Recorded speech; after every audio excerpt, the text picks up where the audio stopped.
This topic would be finding the zeros of rational functions. So to find the zeros of rational functions, we need to have the following steps. 1. Factor the numerator and denominator. Then identify the restrictions. Third, identify the value of x that will make the numerator equal to 0.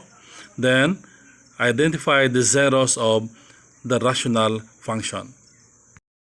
So example number 1, find the zeros of the rational function, that is f of x. We have x squared minus 6x over x plus 2. So first we need to factor out the numerator and denominator.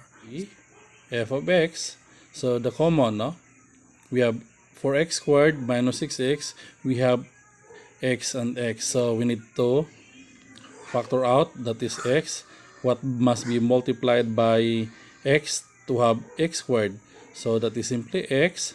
Then we have minus what must be multiplied to x to have 6x, so that is 6. So just simply copy the denominator.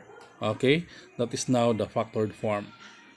Then the next one would be identify the restrictions.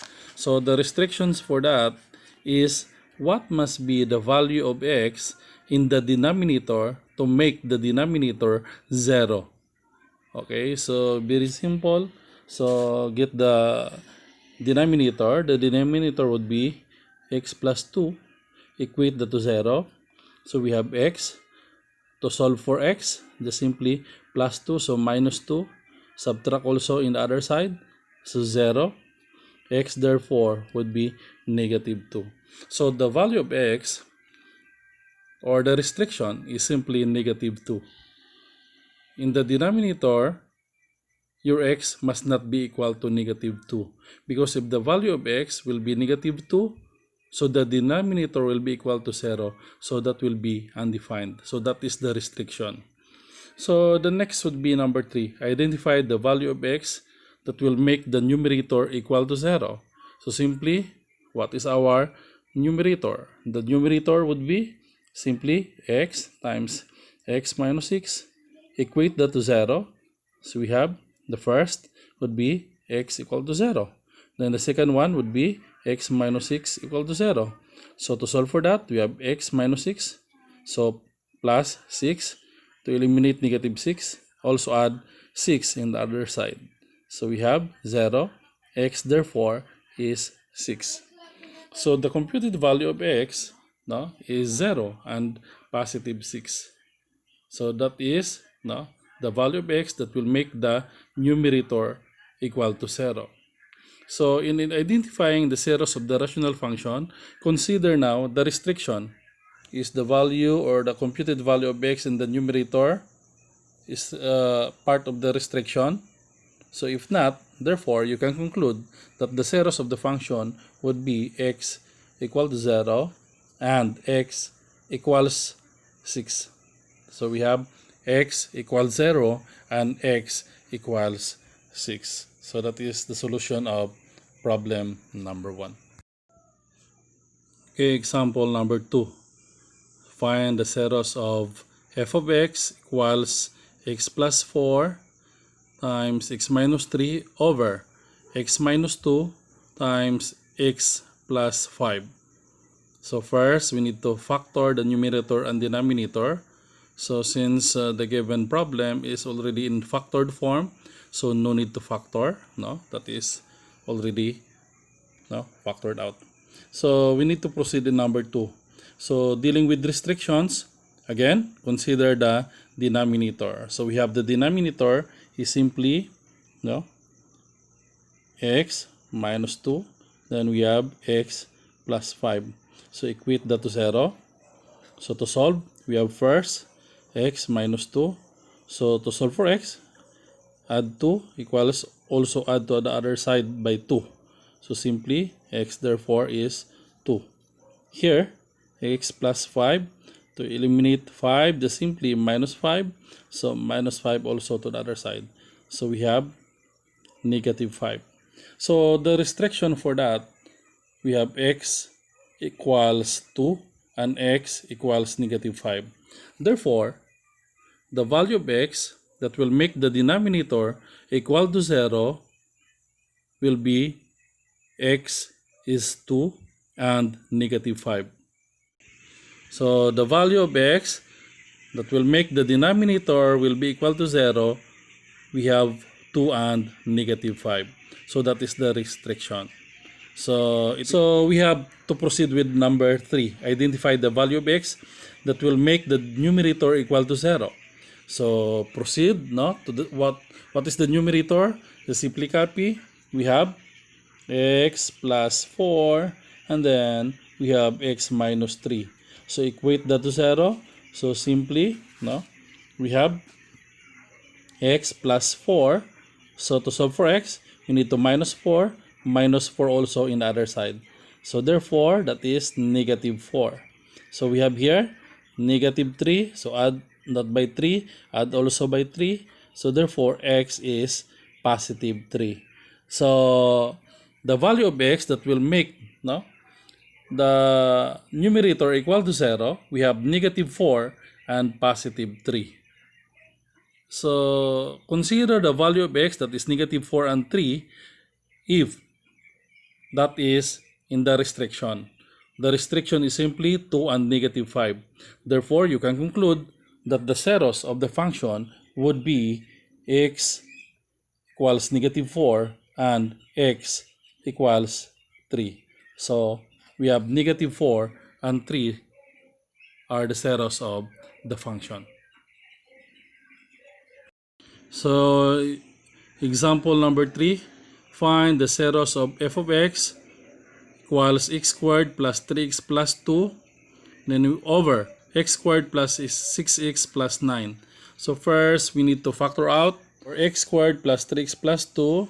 So the factors would be x, so that is 6 times x, we have x squared, so 2, so that is 2 times 1, or we can have 1 times 2, then we have plus over, how about x squared plus 6x plus 9, we have x and then x also, then factors of 9, of course that is 3 plus 3, that is 6, so meaning the factors of 9 that will obtain a sum of 6 will be 3 and 3. So that is already the factored form. Next, we need to identify the restrictions. Again, go back to the denominator. Consider the denominator. Our denominator would be x plus 3 times, we have x plus 3. Equate that to 0.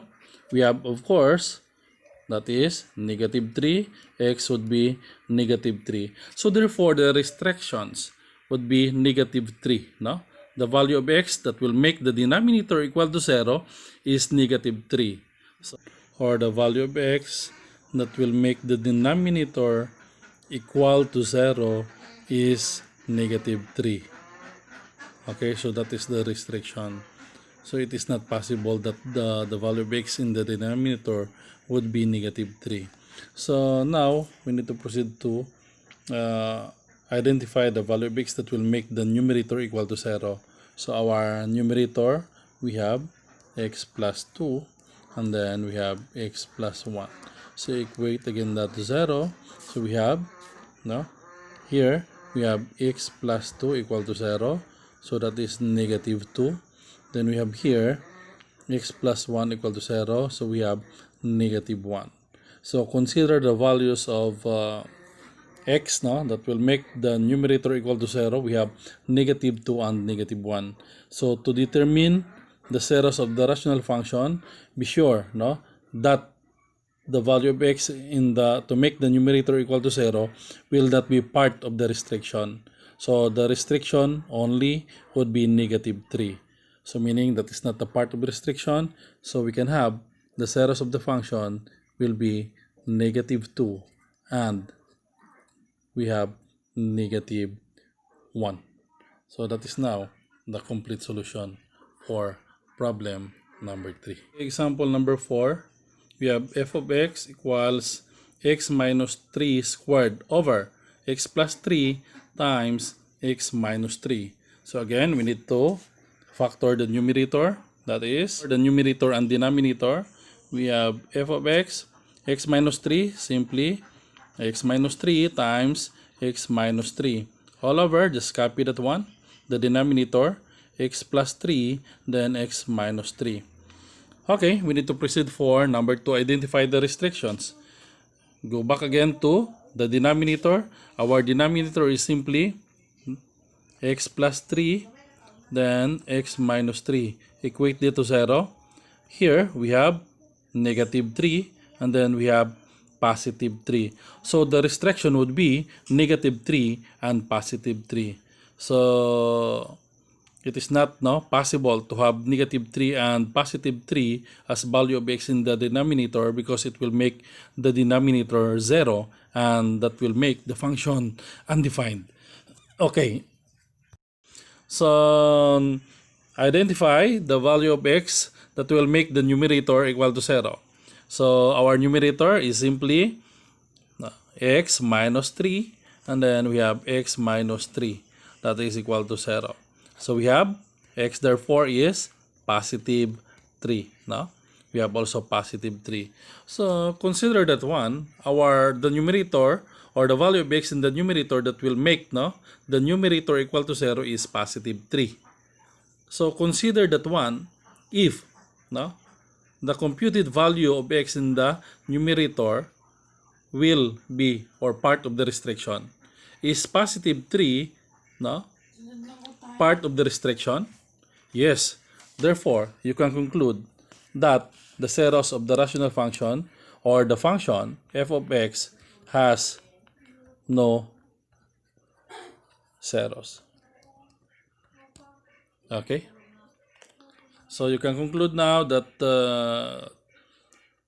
since positive 3 is part of the restriction, therefore, you can conclude that f of x has no zeros.